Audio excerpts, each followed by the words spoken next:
my beautiful family, beautiful people. It's amazing to have you here with me today. And today we began part 1, the very first chapter in our journey called The Journey.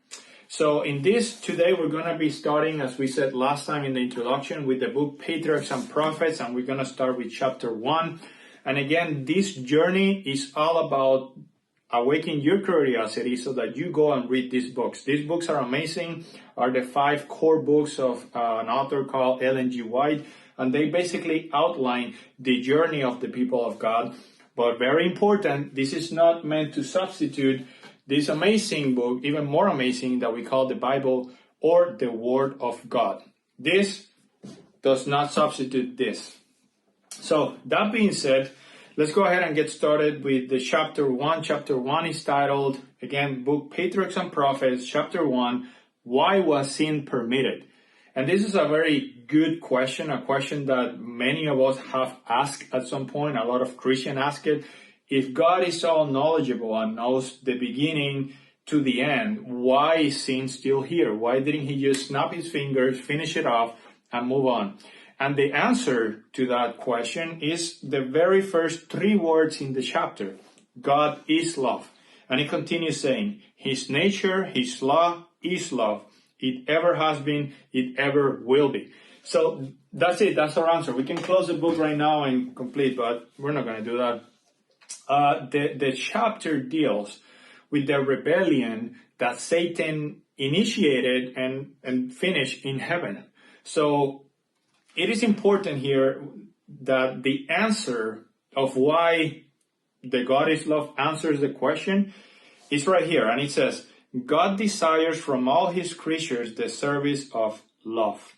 Service that springs from an appreciation of his character. He takes no pleasure in a forced obedience, and to all he grants freedom of will, that they may render him voluntary service. And you better circle that here in your mind. Voluntary service. Forced service is not something that God is interested. He wants us to obey him and follow him because we want to, not because we have to. And that's something that we have to understand as Christians, because many times in churches, we make things kind of look like you better do it or God will punish you.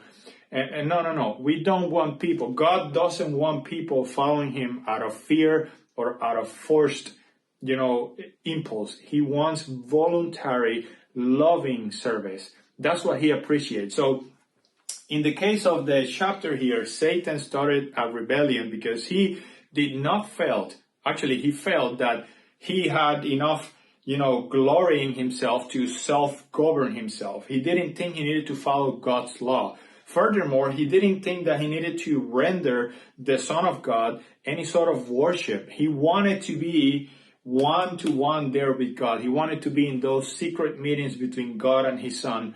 And of course, he couldn't. So he got upset and he started a rebellion in heaven. Once again, I'm just trying to awaken your curiosity. We're not going to go into all the details here, just the main key points. So it says Lucifer came to indulge the desire for self-exaltation. So that's what he wanted. But here's the thing. As he started spreading lies and convincing other angels that perhaps following God was, not right, that they could self-govern themselves, that God was being unfair and he just wanted glory for himself, God had a meeting with the whole heavenly host and he said, you know what? This is why. And he explained himself. The creator of the universe explaining himself. It's mind-blowing. Totally the opposite of what we see here on earth when we selfish, sinful beings enter into a room with power and we tell everyone to shut it. This is what we're doing. God doesn't work like that. God has patience and love for his creation, and he sat down and he explained himself and the plan and everything in his law and why is love and why is it a good thing. Because here's the thing about God. God is so loving that he created the angels and us with the capacity to go against him. So he didn't create autonomous bots that will do whatever he wanted. He created us capable of rejecting him who created us. And if that is not love, I don't know what is. The beauty behind it is absolutely amazing. The free will that God gives us is an expression in and on itself of his love. So Satan, continued his thing in heaven. God explained himself. And Satan, for a second there, and Satan and the other angels almost convinced themselves that, yes, they were in the wrong. Actually, they actually convinced themselves they were in the wrong. They were like, God is right. But here's the thing, and I want to find the sentence here. And this is talking about Lucifer back then, now Satan. He nearly reached the decision to return, but pride forbade him. It was too great a sacrifice for one who had been so highly honored to confess that he had been in error, that his imaginings were false, and to yield to the authority which he had been working to prove unjust. Circle that word in your mind, pride. Aren't we prideful beings a lot of times? And we know it because we've heard it and we probably advise other people. Pride is not good. Yet, when it comes to our turn, sometimes we let pride get in the way. I'm guilty of that myself. Maybe you're guilty of it. But pride is never a good thing. When you're wrong, admit that you're wrong. Especially in a marriage relationship, it is critical to let go of pride because pride will get you a divorce or a VIP route to it. Anyhow, so Satan had pride, he didn't. And here's a lie that he still does today to us. He still tells us. So the other angels convinced themselves that God was in the right. But you know what Satan did? Satan actually told them, no. If you go back to God now, he won't accept you. He will hold a grudge against you and he won't treat you the same. So you are way too far gone to come to God. And isn't that a lie that you and I have felt before? That we are so dirty that God will not accept us? That is what he told the angels, and it worked with them. But now we have plenty of evidence in the Bible and, in these books and in the story that is not God. We have the prodigal son parable. God is not a God to hold grudges. God is a God to celebrate when his sons and daughters come back to him. And unfortunately, in this case, they didn't, and they went with Satan. Of course, it says here, God permitted Satan to carry forward his work until the spirit of disaffection ripened into active revolt. Then, once it became into a full-on protest, God had to, let go of Satan. So the question is, why didn't God destroy Satan right then and there? Very simple. Because if he would have destroyed Satan, forever in their minds of the angels, of the other created beings, it would have been the question, maybe Satan was right.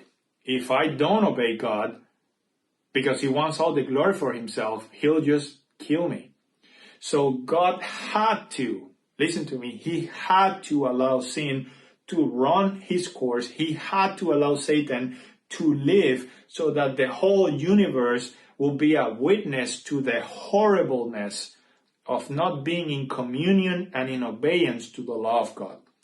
If Satan would have been destroyed along with his followers, people would have, and by people I mean the heavenly angels, the heavenly created beings, representative from other worlds and in God's creation, would have always wondered, maybe he was right. And worse, they would have served him out of fear, not out of love.